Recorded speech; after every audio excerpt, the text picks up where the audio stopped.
Pada tanggal 8 Desember 2024, kota Damaskus akhirnya berada di bawah kendali penuh kelompok Hayat Tahrir al-Sham atau HTS.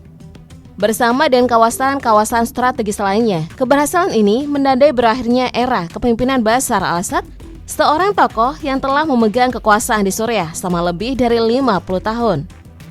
Di berbagai sudut kota, warga tumpah ruah ke jalan untuk merayakan peristiwa ini, menyambut apa yang mereka anggap sebagai kebebasan dari dominasi panjang seorang pemimpin yang tak lagi mereka kehendaki.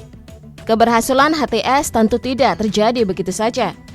Meskipun waktu yang dibutuhkan untuk menggulingkan rezim Assad terbilang singkat, hanya 12 hari, jalan menuju kemenangan ini penuh tantangan. Mereka harus menghadapi perlawanan sengit dari pasukan pemerintah Suriah yang bahkan mendapat dukungan langsung dari Rusia. Hal ini memunculkan pertanyaan besar, seperti apa sebenarnya kekuatan HTS hingga mampu membuat pasukan yang dilengkapi bantuan dari kekuatan global bertekuk lutut. Kelompok ini yang kini dikenal sebagai Hayat Tahrir al-Sham HTS awalnya muncul dengan nama Jabhat al-Nusra atau Front al-Nusra pada tahun 2011. Ketika pertama kali berdiri, kelompok ini memiliki afiliasi dengan jaringan Al-Qaeda. Namun 5 tahun kemudian pada 2016, Abu Muhammad al-Jawlani sebagai pemimpin mereka membuat keputusan besar untuk memisahkan diri dari Al-Qaeda.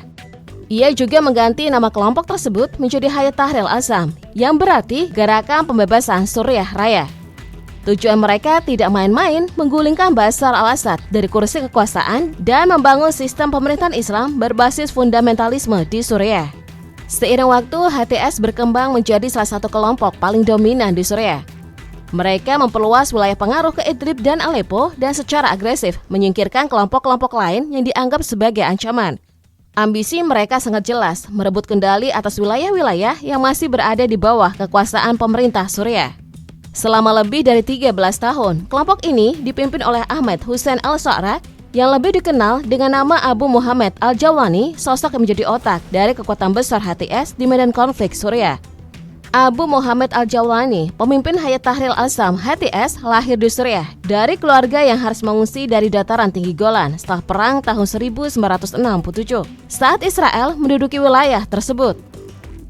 Perjalanan militansi Jawlani dimulai pada 2003 ketika ia bergabung dalam pemberontakan melawan pasukan koalisi Amerika Serikat. 3 tahun kemudian, ia ditangkap dan mendekam di beberapa penjara yang dikelola oleh Amerika Serikat dan Irak. Setelah dibebaskan pada 2011, ia kembali ke Suriah untuk memimpin operasi Al-Qaeda di sana, yang kemudian menjadi cikal bakal berdirinya HTS. Kekuatan militer HTS memang bukan sesuatu yang bisa dianggap enteng. Dalam serang mereka yang berasal dari benteng di Idlib dan menyebar ke Aleppo, HTS berhasil menghancurkan kendaraan lapis baja dan tank milik pemerintah menggunakan pesawat tanpa awak.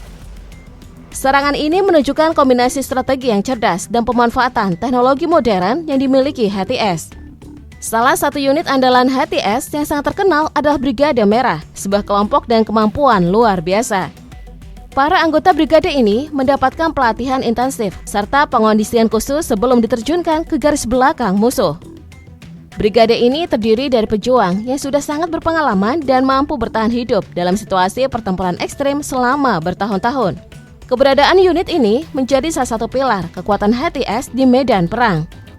Meski jenis senjata yang digunakan HTS tidak diketahui secara pasti, seorang tentara Suriah pernah menyampaikan kepada kantor berita sana bahwa pasukan HTS dilengkapi dengan senjata sedang dan berat dalam jumlah besar.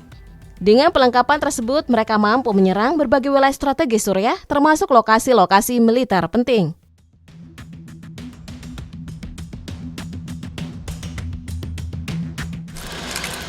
Selama HTS melakukan serangan dan perlawanan, tidak luput dari dukungan pihak-pihak luar yang memang sejak lama selalu ingin ambil bagian di dalam konflik yang terjadi di Suriah.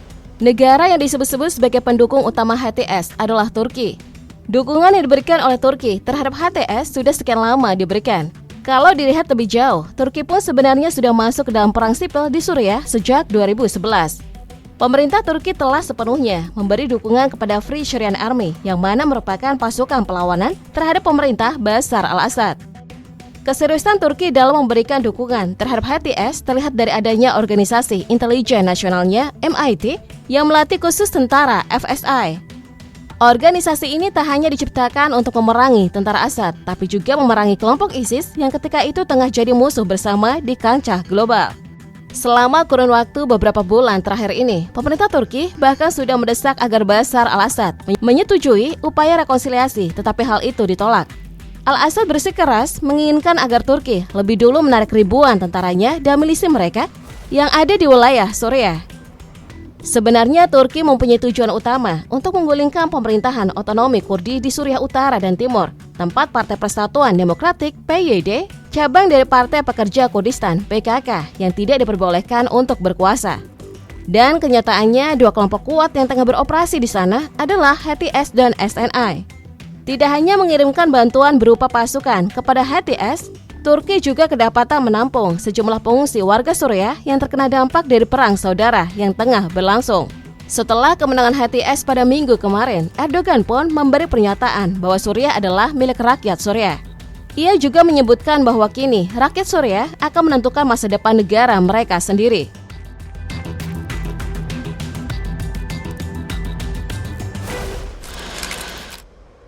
Selain Turki, negara lain yang memberikan dukungannya terhadap kelompok yang melawan Bashar al-Assad adalah Amerika Serikat.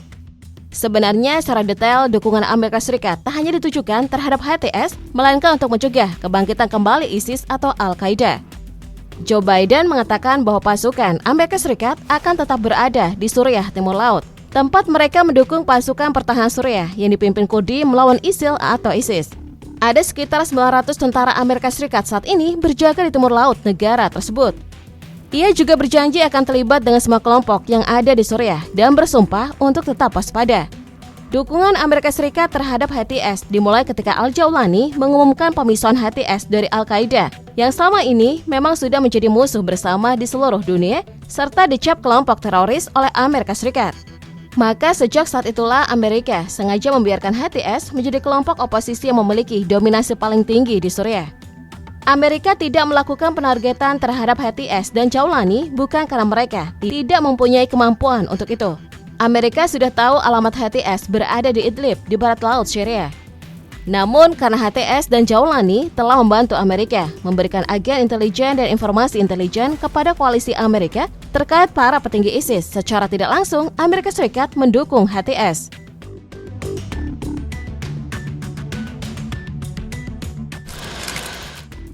Sudah sejak lama, Israel tampaknya ingin masuk dan mengambil alih sebagian wilayah Suriah. Setelah kemenangan HTS di Damaskus, timbul sebuah pernyataan dari Benjamin Netanyahu yang menegaskan bahwa dataran tinggi Golan yang telah diduduki oleh Israel selama hampir 60 tahun akan menjadi milik Israel seutuhnya. Peran Israel yang cukup besar dapat terlihat di sini ketika Israel menghancurkan aset Angkatan Laut Suriah di Latakia setelah menghancurkan sebagian besar Angkatan Udara Suriah beserta sistem pertahanannya.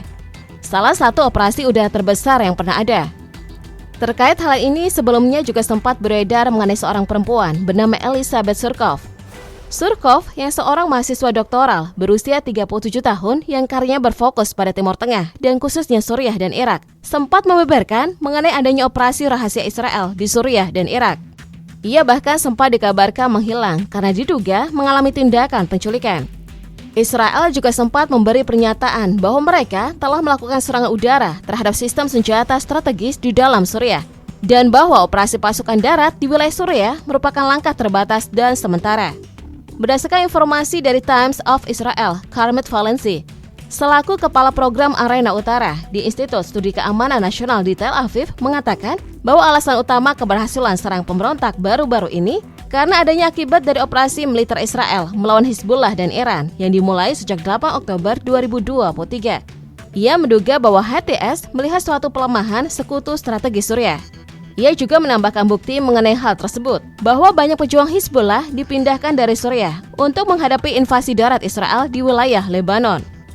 Kemudian ada pula pernyataan dari seorang komandan pemberontak yang tidak berusaha menyembunyikan mengenai hubungan serangan dengan operasi militer Israel di Iran. Ia menyebutkan bahwa tujuan utama adalah menjatuhkan rezim Al-Assad dan membangun pemerintahan yang baik untuk semua negara di sekitarnya. Isu keterlibatan Israel secara masif di dalam HTS dan konflik Suriah pun dipicu pula dari narasi yang belakangan ini sempat muncul ke permukaan, yaitu Greater Israel. Greater Israel disebut-sebut sebagai rencana besar Israel untuk menguasai negara-negara Arab agar Israel dapat memiliki tanah yang dijanjikan. Greater Israel dikatakan merupakan sebuah ideologi atau rencana super besar dari kaum Zionis untuk dapat memperluas jangkauan kependudukan dari mulai Palestina hingga Turki.